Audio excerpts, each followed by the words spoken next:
domāju, ka Latvijai būtu jāskatās tādu valstu kā Zviedrija, kā Lielbritānija virzienā un būtu jādomā par to, ka produkti ir dažādi. Un arī Latvijai būtu svarīgi pēc iespējas dot pieaugušiem smēķētājiem informētu izvēli un pieeju dažādiem citiem produktiem. Nevis iet tai virzienā, kur mēs šobrīd, diemžēl, redzam, ka attīstās politika, ka mēs domājam, kā aizliegt garšas elektroniskām cigaretēm, kā samazināt nikotīnu koncentrāciju beztabaks nikotīnas pilventiņos līdz tādam līmenim, kāds tas nav nevienam citam produktam. Attiecīgi sanāk, ka cigaretēm būs atļauta daudz lielāka nikotīna koncentrācija nekā nikotīnas pilventiņiem, tad kā cigarešu smēķētājs, piemēram, var pāriet uz šiem produktiem. Es domāju, ka būtu jādomā arī daudzkārt par to, ka nevar balstīt visu politikas veidošanu tikai uz to, ka kā kaut ko aizliegt, jo tas nebūtu pieejams jauniešiem, kuriem pēc būtības konkrētais produkts jau ir aizliegts.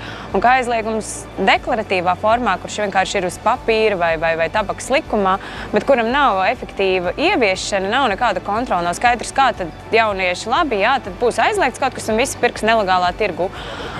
Tas diezin vai būs tas efektīvākais veids, kurā risināt, ka būtu jādomā vairāk citā virzienā, kā kas reāli strādā, kā pēc iespējas mazināt un kā pēc iespējas tiešām veidot šo labi kontrolēto tirgu, kurā tad noteiktām grupām tiešām kā jauniešiem nav pieejami produkti, bet no otras puses pieaugušiem smēķētājiem ir pieejami šie alternatīvie produkti.